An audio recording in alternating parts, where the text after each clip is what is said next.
Drop. Love, I'll see you later. Love, I'll see you later. I'm busy chasing paper. Hello, fly girls and fly guys. Welcome to the ButHerFly Boudoir. I am Madame ButHerFly, and we are here with season 2, episode 5 of Chasing Dallas. We didn't get no episode last week. They went on a hiatus. Thursday came, and I was like, what? Where's the episode? But they back. They are here. They brought the drama. They brought the shade. They brought the wreath. Who's messaging me? They brought the shade, they brought the reads, they brought the drama, and we are about to get into it. So if you're ready, you know I'm ready. Let's get into it. Okay, so the show opens up with Premier. We see him walking into a room, and at first I'm like, okay, so production done listen to King Kane, because in one of his reviews he said he was tired of the show always opening up with Reese, and could production, use somebody else because there's more members of the cast. So I was like, okay, they starting the show with Premier. I'm not mad at that because Premier is that baby. But 3 seconds later, we see Reese. So Reese and Premier are meeting up, and they're basically talking about the incident with Antonio showing Premier a text that Reese sent saying, don't invite Premier into your home because he's gonna read your place. So Reese tries to deflect and put all the blame on Antonio, and there's 2 different stories going on how Premier ended up seeing the message. Premier said Antonio showed it to him, and Reese saying Antonio told him that Premier grabbed his phone and read it. So after that, Reese is like, oh well, she needs to be the one to get checked. Oh boo-boo, you need to get checked too. Yes, Antonio was in the wrong, but you was in the wrong too. I'm talking about your friend to somebody else. Now, Reese did say in King Kane's live that he apologized, but it wasn't on the show. So I don't know if he did or if he didn't. I mean, you're the EP of the show, so why wouldn't you make sure that that was put into the show? I don't know, but he said he apologized, and I'm like, good, because you coming off a bit shady trying to put everything on Antonio, and then now you're like, let's make up, let's go get some drinks. Oh no, boo-boo, we ain't getting off that easy. You know what I'm saying? You gonna go and tell somebody not to let me in their house because I'm gonna read it? No, you need to explain. So Premier, he didn't really give Reese no attitude. He's very calm, cool, and collective, and that's how it really needs to be. You need to be calm like that and be able to talk things out in a normal, neutral voice, because when the voices get raised, then the attitudes come and then the fights. So Premier handled himself very well. I must say, Premier's confessional look was everything. Now he had on this black turtleneck, this white and black blazer with velvet going down, the lapel, and the turquoise background. I was like, yes, all the colors are popping. I swear every time I look at Premier, I swear I'm looking at Bryson Tiller.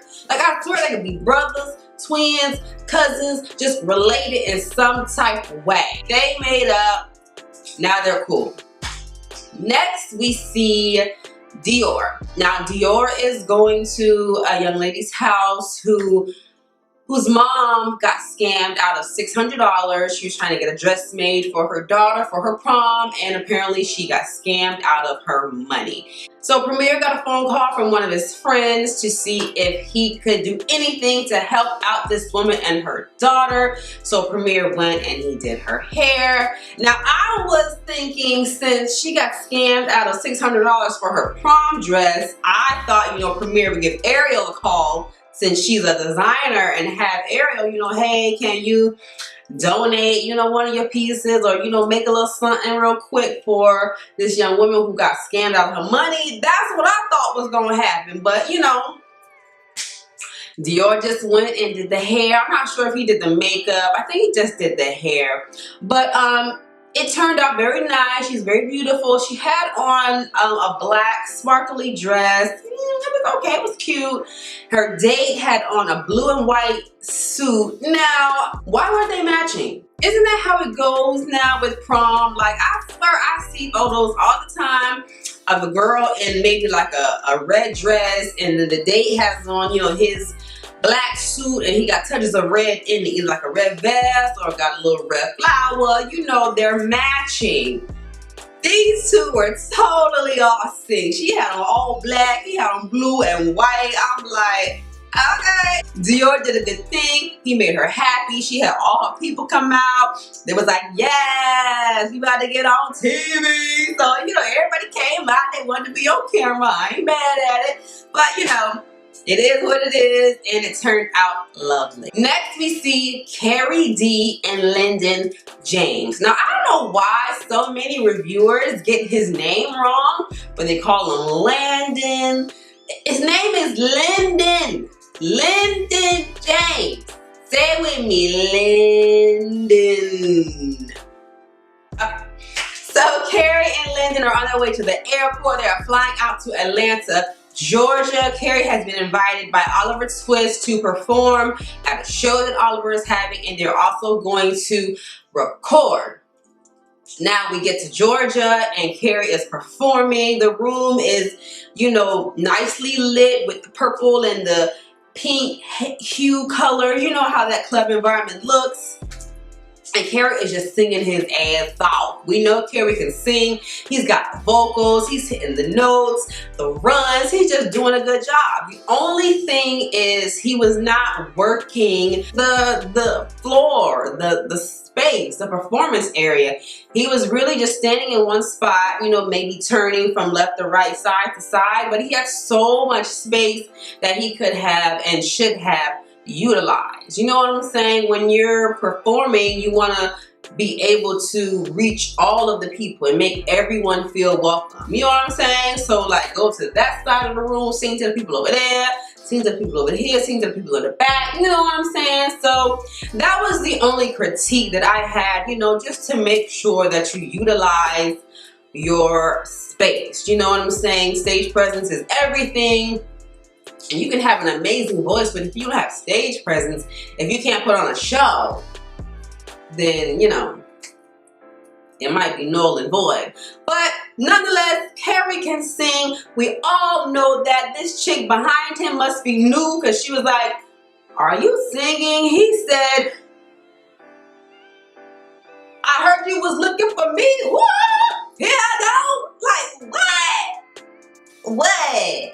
Am I singing? Yeah, I'm singing.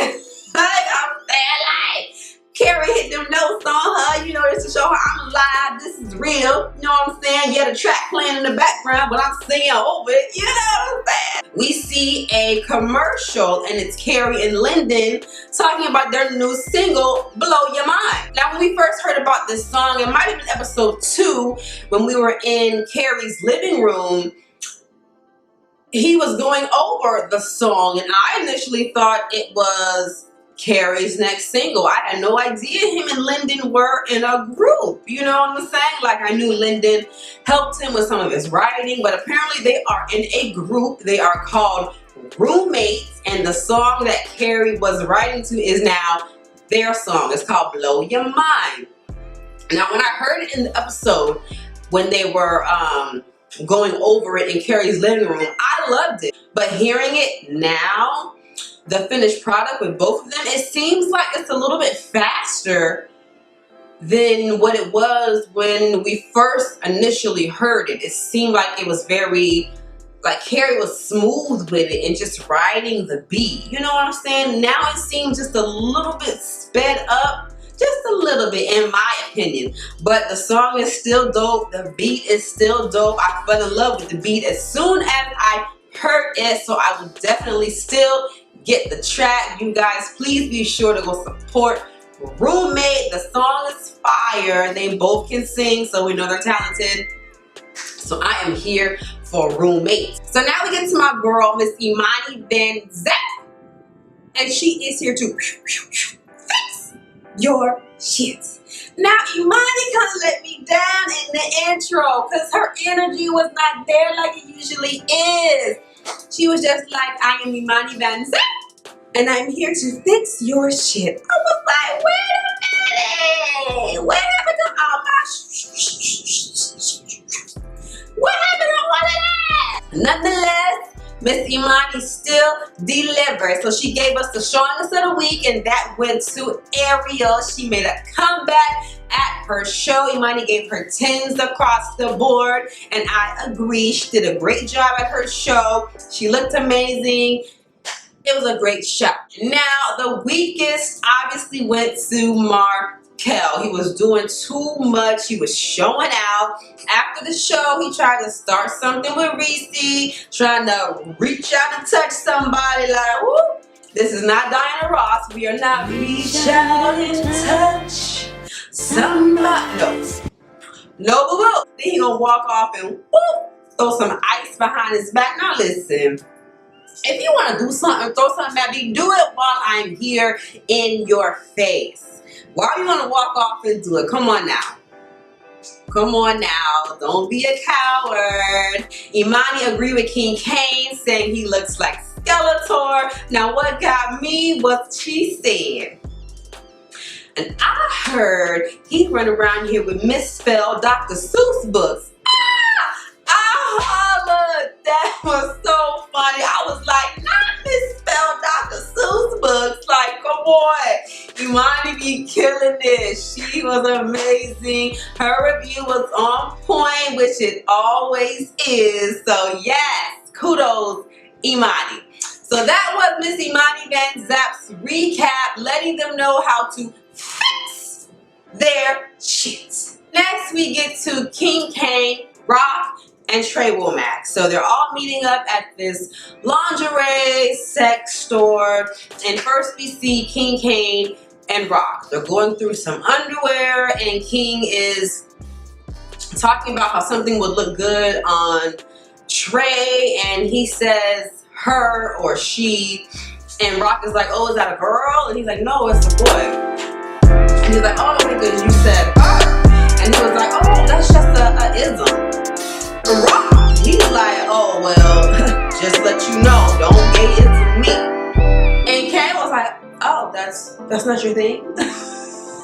Listen, not all gay men are flamboyant. Not all gay men have that feminine edge to them. There are some masculine gay men, some manly gay men, and that's the vibe that I was getting from Rock. He was like, look, yes, I'm a gay man, but I'm a man. Don't call me sis, don't call me she, don't call me her. Now, I mean, if you don't want to be called that, then, you know, you have every right to let that be known. But the way he said it was kind of like, oh, okay.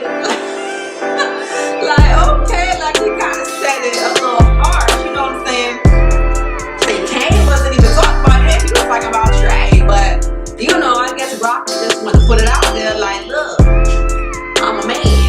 Kane had felt some type of way in his confessional. He was like, Rock, like, you've been gay for so many years. You know the lingo. You know the terminology. You know we say sis, her. If you don't want to be called that, then fine. But, you know, tone it down. Don't be so much. Trey walks in. King and him embrace. They hug. They say, what's up? King notices his shoes and he compliments them. And he's like, oh, is that what you bought when I saw you the other day at, you know, wherever. And then he says, this is Rock. He introduces them. Rock's gonna say, well, I'm glad he did all of that before he introduced me. I'm like, what? Like, wait a minute. Like, that was all in all maybe like a 10-second, you know, interaction between Kane and Trey before Kane said, hey, this is Rock. I mean, what was he expecting? Just a hug? Hey, what's up? This is Rock. I mean, yeah, he could have did that, but I mean, it didn't take long for him to, hey, what's up? And then have a little speaking and then introduce you. I mean, like, Rock was just doing too much. And then it felt like, because I was looking at King Kane after Rock had said all that. Kane was like, oh, I'm sorry. He said it real softly too. He's like, oh, I'm sorry.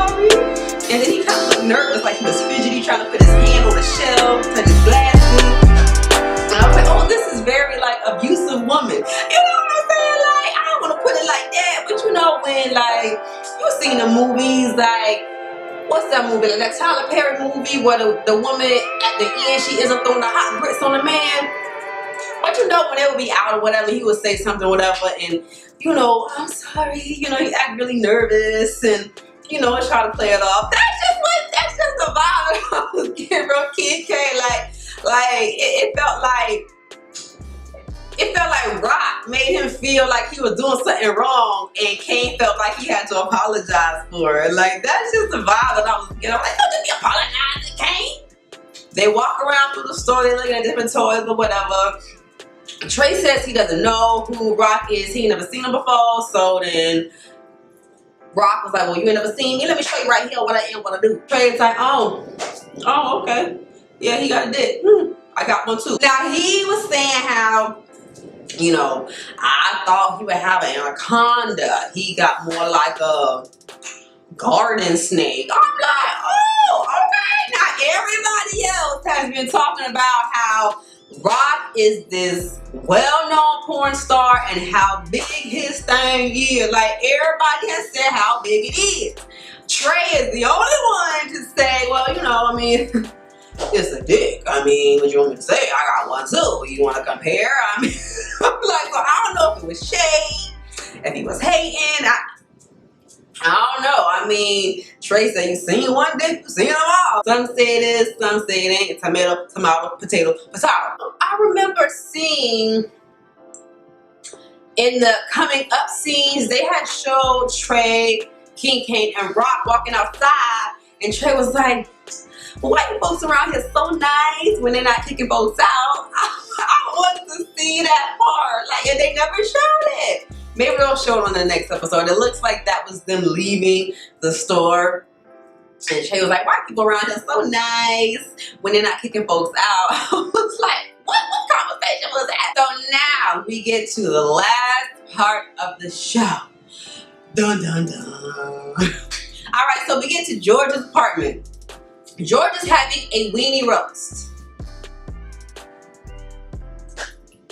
Not a barbecue, a weenie roast. Now, he says he doesn't know how to grill.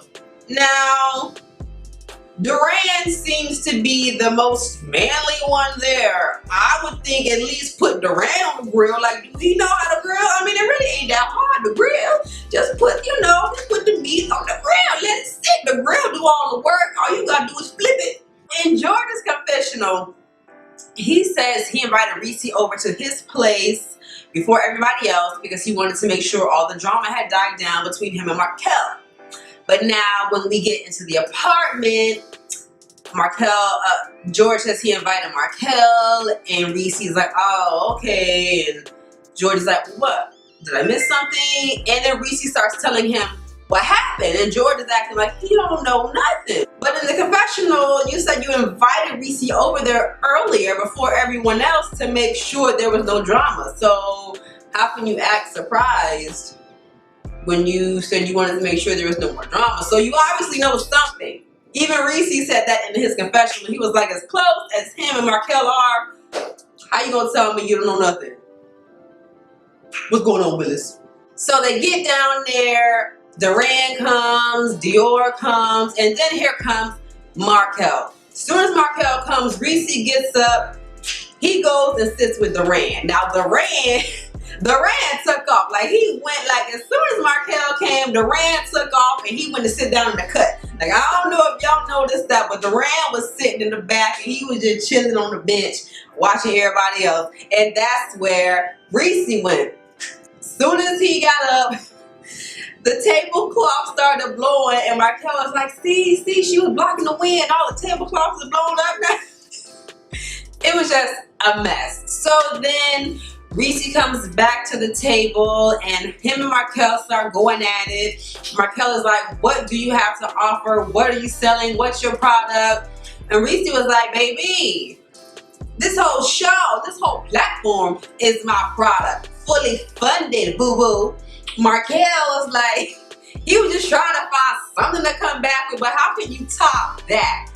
This is my project. This whole show is me, boo-boo. You're on my show. Hello, your books would not have sold out if I didn't put you on my shelf. So what can you say to that? What can you say to that? I mean, Markel kind of like put himself in that predicament. How you gonna ask Reese what does he have to offer? What's his product? Hello? Hello? He's the executive producer. You're on his show. Like, that was just stupid. That was just stupid. So then Reese says something like Antonio was probably the one who called him anyway. And so Dior and George are like, who's Antonio? Your best friend Antonio? Then Markel is like, you know who Antonio is. He said this to George. He said, you know who Antonio is, the one you tried to steal from your best friend? I was like, oh, wait a minute, what's the tea? George was like, oh, wait a minute, baby, let me get you together. George and Antonio used to talk, but nothing really happened. And then Antonio used to talk to Duran. And George just had to get them together and was like, look, we talked, nothing came of it. Next, Duran and him started talking. I think he had said Antonio didn't know that Duran and George knew each other or knew that they were roommates or whatever. I don't know. And Markel was like, well, look, I'm just letting you know what the third party told me, what the source told me. And then George was like, well, look, you doing the same thing to me that you are accusing Reese of. You know what I'm saying? Like, you coming to me with some he say, she say stuff. And that's the same thing that you saying Reese is doing. So it's like, the pot calling the kettle black. And it was like, Markel really couldn't say anything. Like, you can't say anything to that because he just called you out. He just called you out. So what can you say? Reese had said, over here trying to sleep with somebody. They bleeped out the name. And as soon as he said that name, Markel was like, whoa! Threw some water at him. I was like, oh. So that kind of set him off. Whatever name he said, that would set him off. So, you know, he famous for throwing a drink, throwing something in a cup. So he threw it. I don't think it really hit. I don't think it connected with Reese. Just like that reach didn't connect with Reese either. But baby, Reese was like, okay, bitch, I done had enough of you throwing stuff at me. Reese got that cup. Woo. Now Reese's connected. You see Markel do the ooh, you know the little ooh, you know what I'm saying? When something cold hits your back, you seen that. Reese connected. That drink connected. As soon as that drink connected, Reese started to walk off. Markel did a turn like woo, just threw the chair, and it was like he didn't even really look. So if you was in the way, you was gonna get hit because the way it looked. He just picked it up and just flung it. You know what I'm saying? So it was like whoever was in the way, he was going to get hit. Now, I don't think it hit Reese. It was close. It was kind of close. But after the chair landed, here he come walking up with a chair in his hand. I'm like, what the? Reese was like, get him. Get him. And it was like Reese was kind of like running. But I mean, I guess I get it. I mean, you know what I'm saying? Somebody coming after you with a chair. I mean, what can you do? I mean, if somebody throws a chair, but you gonna catch the chair? I mean, that was a big chair. You know what I'm saying? If it was a beanbag chair, then okay, you ain't gotta run. I'm gonna catch that beanbag. But you know what I'm saying? So it was just a mess. That's how it went off. I don't know what's going on with Reese and Markel. I don't know if they are friends now, if they made up. Maybe we'll see it later on, see how this unfolds. But baby, I'm telling you, each episode is getting better and better, and we are getting closer and closer to the biggest brawl of the season. I know we are all waiting for that. I know I'm waiting for that. Apparently that goes down at King Kane's lingerie party. So I'm ready for it. Alright guys, if you enjoyed this video, please hit that thumbs up button. If you would like to leave a comment, please feel free to do so down below. And if you are not a fly girl or a fly guy yet, what are you waiting for? Subscribe to the channel. You guys can also follow me on Instagram and Snapchat at Madame ButHerFly. Alright guys, until the next time, please remember, stay focused, stay laughing, stay yourself, stay fly.